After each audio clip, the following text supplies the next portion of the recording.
வலைக்கம் ரஹமத்துல்லாஹி வரகாத்துஹு. ராம்நாத் மாவட்டம் தொண்டி சையத் அன்வரின் பேசுகிறேன். கணவன் மனைவிக்கு இடையில் மனைவி கணவனுடைய பெயரை அழைத்து கூப்பிடலாமா? அதுதான் என்னுடைய கேள்வி. தொண்டியை சேர்ந்த சையத் அன்வர் என்ற சகோதரர் இந்த கேள்வி கேட்கிறார். என்ன கேட்கிறாருன்னு கேட்டா, கணவன் மனைவியா இருக்கிறாங்க. மனைவி கணவனை கூப்பிடும் பொழுது அவருக்கு ஒரு பேர் இருக்கும்ல, அந்த பேரை சொல்லி இப்ராஹிமுடைய மனைவின்னா, என்ன இப்ராஹிமே வாங்க, இப்ராஹிமே எனக்கு செலவுக்கு பணம் கொடுங்க, இப்ராஹிமே நம்ம நான் எங்க அம்மா வீட்டுக்கு போயிட்டு வர்றேன் அப்படின்னு கணவனை பெயரை சொல்லி கூப்பிடலாமா, அது இஸ்லாத்துல கூடுமா அப்படின்னு கேட்கிறாங்க. இந்த பெயரை சொல்லி கூப்பிடுறது கேட்கறதோட ரெண்டு விஷயம் இருக்குது. பேரை சொல்லி கூப்பிடுவது ஒன்று இருக்கிறது, பேரை சொல்வதுன்னு ஒன்று இருக்கிறது.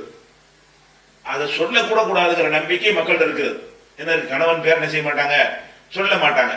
அவங்க என்ன செய்வாங்கன்னு கேட்டா, ஏதாவது ஒரு உறவு சொல்லி இந்த ஊருடைய மகன், இன்னாருடைய தம்பி அப்படி சொல்லுவாங்களே தவிர, அல்லது புள்ள பிறந்துருச்சு சொன்னா அந்த பிள்ளையுடைய தகப்பனார்னு சொல்லுவாங்க. என்ன செய்ய மாட்டாங்க, கணவன் பேர் என்னன்னு கேட்டா கணவன் பேரை சொல்லக்கூடாது. அந்த காலத்துல பாட்டு பேரை சொல்லலாமா, கணவன் பேரை சொல்லலாமான்னு பாட்டெல்லாம் போட்டு மண்டையில ஏற்றி வச்சுட்டாங்க. கணவன் பேரை மனைவி சொல்லக்கூடாது. அதனால என்ன செய்வாங்கன்னா, நீங்க தொண்டில இருந்து கேட்டீங்க, தொண்டி பழக்கம்னா என்னன்னு கேட்டா, இந்தாங்க இந்தாங்கன்னு தான் கூப்பிடுவாங்க. என்ன சொல்லி கூப்பிட மாட்டாங்க, ஏதாச்சும் ஒரு உறவை சொல்லி மச்சாங்க சாத்தாங்க இப்படிலாம் கூப்பிடுறாங்கல்ல, அப்படிலாம் கூப்பிட மாட்டாங்க. எப்படி கூப்பிடுவாங்கன்னா, இந்தாங்க அந்தாங்கன்னு கூப்பிடுவாங்க. அந்த மாதிரிலாம் கூப்பிடுறாங்களே, அப்படிதான் கூப்பிடணுமா, அல்லது இந்த பெயரை சொல்லலாமா, பெயரை சொல்லி கூப்பிடலாமா? ரெண்டு விஷயம். கேட்டது கூப்பிடுறதா கேட்டீங்க, பேரை சொல்லலாமா? முதல்ல கணவன் பேரை சொல்லலாமான்னு கேட்டா, கணவன் பேரை சொல்லலாமா என்ற விஷயத்துக்கு நேரடியான ஆதாரம் இருக்குது. புகாரியில் 5228 நிறைய ஆதாரம் இருக்குது, ஒரு ஆதாரம் போதும். 5228வது ஹதீஸில் இருக்கிறது. ரசூல் ஸல்லல்லாஹு அலைஹி வஸல்லம் ஆயிஷா நாயிட்ட சொல்றாங்க, ஆயிஷாவே, நீ என் மேல கோபம் இல்லாம ஒரு சந்தோஷமா இருந்தாயானால் அதையும் நான் அறிந்து கொள்வேன். நீ என் மேல ஏதாவது குடும்ப வாழ்க்கையில பிரச்சனை கோபம் ஏற்படும் வைங்களேன், நீ என் மேல கோபமா இருந்தாலும் அதை நான் கண்டுபிடிச்சிருவேன் என்று ரசூல் ஸல்லல்லாஹு அலைஹி வஸல்லம் அவர்கள் மனைவிட்ட சொல்றாங்க. அப்ப ஆயிஷா நாய் கேட்கிறாங்க, மின் ஐனத்தை அறிவு தாளிக்க, அது எப்படி நீங்க அறிவிங்க? என் மனசுல நான் கோபத்தில் இருக்கிறேன்னா சந்தோஷத்துல இருக்கிறேனா என்று நீங்க எப்படி நீங்க அறிந்து கொள்வீங்க? அப்ப ரசூல் ஸல்லல்லாஹு அலைஹி சொல்றாங்க, நீ என் மேல ஒரு சந்தோஷமான இருந்தாயானால் இன்னைக்கு தக்கூலின நீ சொல்வாய், ஒரு பிரச்சனையை பேசும்போது சொல்வாய், லா ரப்பி முகமதின், முகமதுடைய இறைவன் மீது ஆணையாக என்று பேசுவாய். பேசும் பொழுது ஒரு செய்தியை சத்தியம் விட்டு சொல்ல வேண்டிய தேவை வந்துச்சுன்னு சொன்னா, ஒரு ரப்பி முகமதின், முகமதுடைய இறைவன் மீது ஆணையாக அப்படின்னு சொல்லுவாய். அப்ப என் பேரை நீ சொல்லும் போது நீ திருப்தியா இருக்கிறன்னு நான் வழங்கி கொடுக்குறேன். உனக்கு எவ்வளவு கோபம் இருந்துச்சுன்னு சொன்னா, ரப்பி இப்ராஹிமை, இப்ராஹிமுடைய இறைவன் மீது ஆணையாகன்னு சொல்லுவாய். இப்ராஹிம்னா அது இப்ராஹிம் நபி. அப்ப ஒரு சொல்ல உடைய கொள்ளு பாட்டினாரா இருந்தவங்க. அப்ப இப்ராஹிமுடைய இறைவன் மீது ஆணையாக நீ சொன்னா, என் மேல கோபம், என் பேரை கூட சொல்லக்கூடாத அளவு கோபமா இருக்கிற. என் மேல கோபம் இல்லைன்னு சொன்னா என் பேரையே நீ சொல்லுவாய், ஒரு ரப்பி முகமதின், முகமதின் இறைவன் மீது ஆணையாக சத்தியமாக என்று சொல்வாய். இதை வச்சு நான் புரிஞ்சுக்கிறேன் அப்படின்னு ஆயிஷா நாய் சொல்றேன். கரெக்டு தான், நாம அப்படித்தான் நான் சொல்லுவேன். இருந்தாலும் நான் உங்க பேரை சொல்லலைன்னா, பேரைத்தான் சொல்லல, உங்களுக்கு இருக்கிறது இல்ல, மாஹஜுர் இல்லா இஸ்மக, உங்கள் பேரை தவிர வேற ஒண்ணே நான் இருக்கல, பேரை சொல்லாம இருக்கனே தவிர இப்ராஹிம் பேரை சொன்னாலும் நான் உங்களை தான் நேசிக்கிறேன். அந்த கோபத்தை காட்டுறதுக்கு ஒரு அடையாளம், கோபத்தை காட்டுவதற்காக வேண்டி என்ன செய்யறது, இப்படி சொல்லுவேன் அப்படிங்கிறாங்க ஆயிஷா நாய்.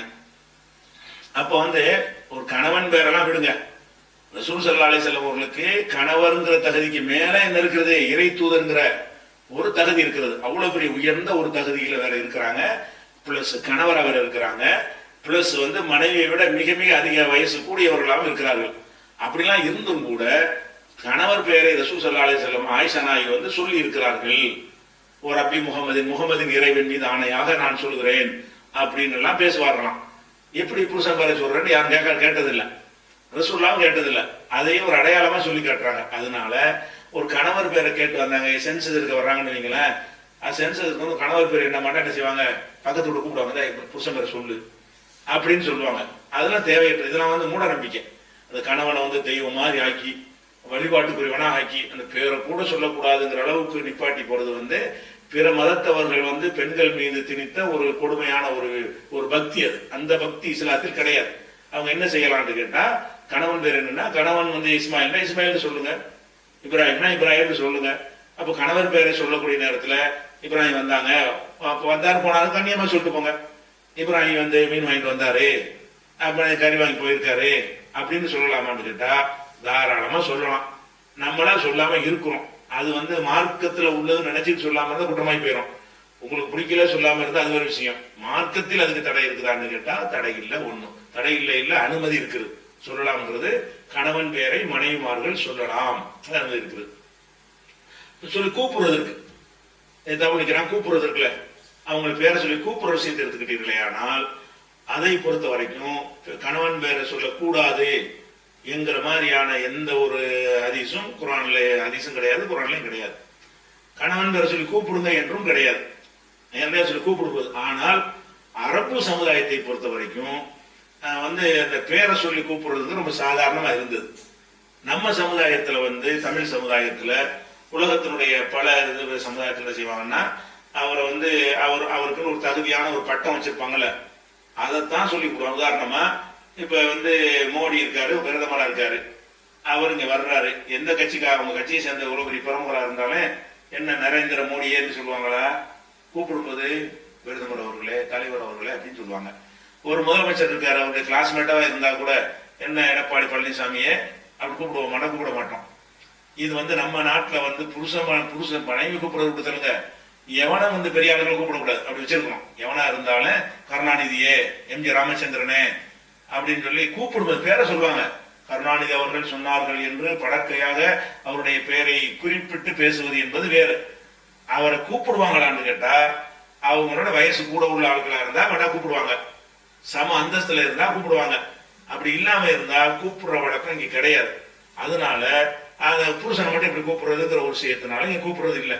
அப்ப நம்ம நாட்டு வழக்கத்துல வந்து கணவனை மட்டும் இல்ல, கொஞ்சம் பெரிய தகப்பனார் இருக்காரு, தகப்பனார பேரை சொல்லி கூப்பிடலாமாண்டா கூப்பிடுறதுக்கு அதிசல ஆதாரம் இருக்குது. ஆனா நம்ம தமிழ்நாட்டில் கூப்பிடுவோமா?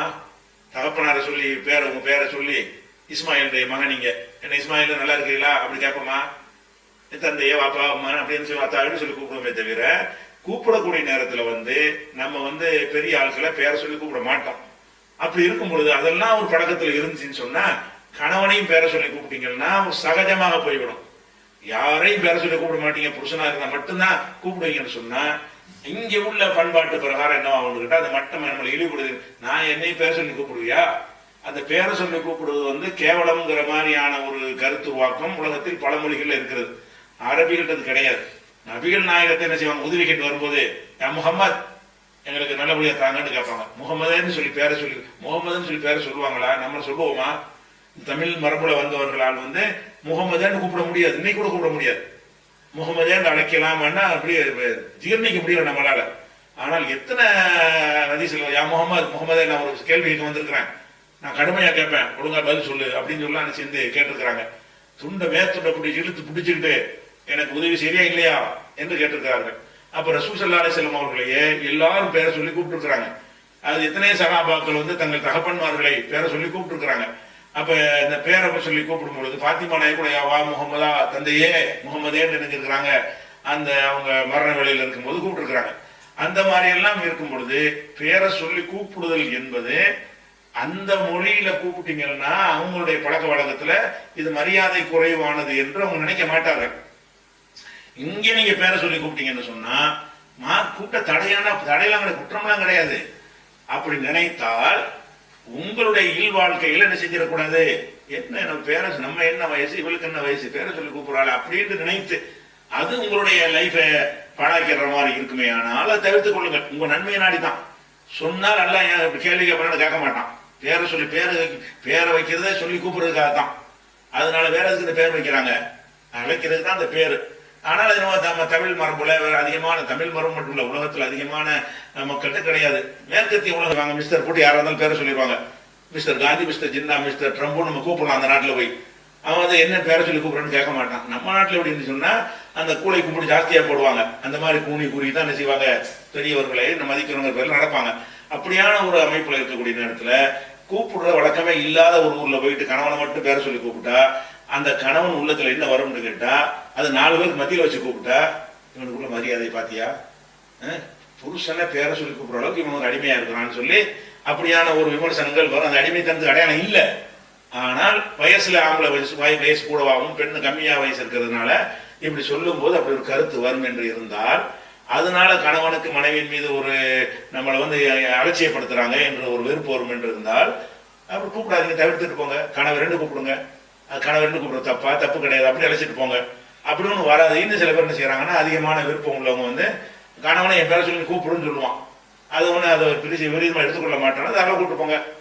எதுக்காக இதை தவிர்க்கலாம்னு கேட்டா, மார்க்கத்தை வச்சு தவிர்க்க தேவையில்லை. நீங்கள் அப்படி அழைத்தீர்களேயானால் அவன் அது பாதிக்குது. குடும்ப வாழ்க்கைக்கு ரெண்டு பேரும் சந்தோஷமா போகணும். உங்களுடைய அந்த சொற்பிரயோகம் வந்து அந்த சந்தோஷத்தை கெடுத்துடக்கூடாது. அவன் உங்களுக்கு பயன்படுத்துற சொற்பிரயோகம் வந்து கெடுத்துடக்கூடாது. சில கணவன் வரிசை கொண்டாட்டு வாடி போடினா கூப்பிடுவாங்க. சில பெண்கள் இது பிடிக்காது. 4 பேர் மத்திய வச்சு கூப்பிட்டா அப்ப என்ன செய்யணும், ஒரு கணவனா இருக்கிறவன் இந்த மாதிரி கூப்பிடுவது வந்து சில பெண்கள் வந்து ரசிப்பாங்க. கணவன் இப்படி கூப்பிடுவது வந்து சந்தோஷப்படுவாங்க. சந்தோஷப்படுவாங்களா இருந்தால் உங்க இல்லறம் பாதிக்காதுன்னா கூப்பிட்டு போங்க.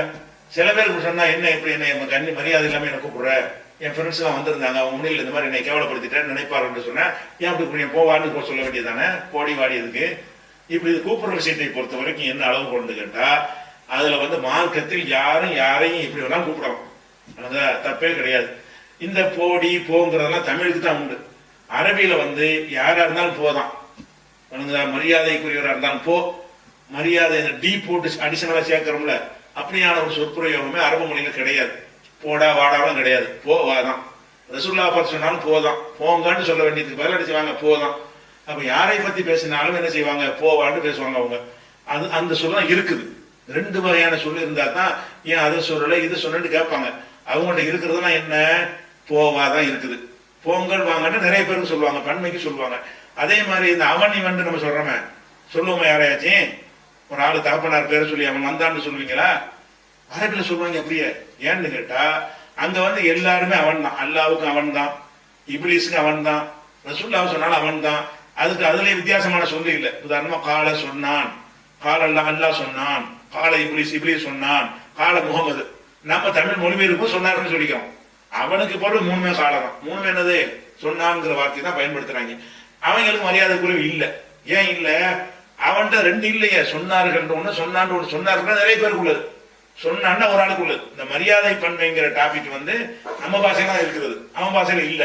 அதனால இந்த மாதிரி கூப்பிடுற விஷயங்கள்லாம் நம்ம என்ன எடுத்துக்கொள்ளணும்னு கேட்டா, நம்ம மொழியுடைய மரபை கவனித்து அது அவரை புண்படுத்தும் என்று இருந்தால், அது இல்வாழ்க்கையை பாதிக்கும் என்று இருந்தால், நல்லுறவை கெடுத்து விடும் என்று இருந்தால், ஒரு சபையில வச்சுக்கிட்டு இருக்கும்போது கணவனை பேர சொல்லி கூப்பிட்டான்னு வைங்க, பாக்குறவங்களா என்ன நினைப்பா சமூகத்துல அப்படின்னு அவன் நினைத்தானே. ஆனால் கூப்பிடாதீங்க, நீ பாட்டு கூட நான் பதில் சொல்லிக்கிறேன் பரவாயில்ல, அப்படிதான் நாங்க இருப்போம், நெருக்கமா இருக்கோம்னு சொன்னவன்னா கூப்பிட்டு போங்க. மார்க்கம் தடுக்குமானா தடுக்காது. யார பேரை சொல்லி கூப்பிட்டாலும் என்ன செய்யாது, தடுக்காது. அதுல வந்து நீங்க விளங்கிக்கிற வேண்டியது, மார்க்கத்தில் அதுக்கு எந்த ஒரு தடையும் கிடையாது.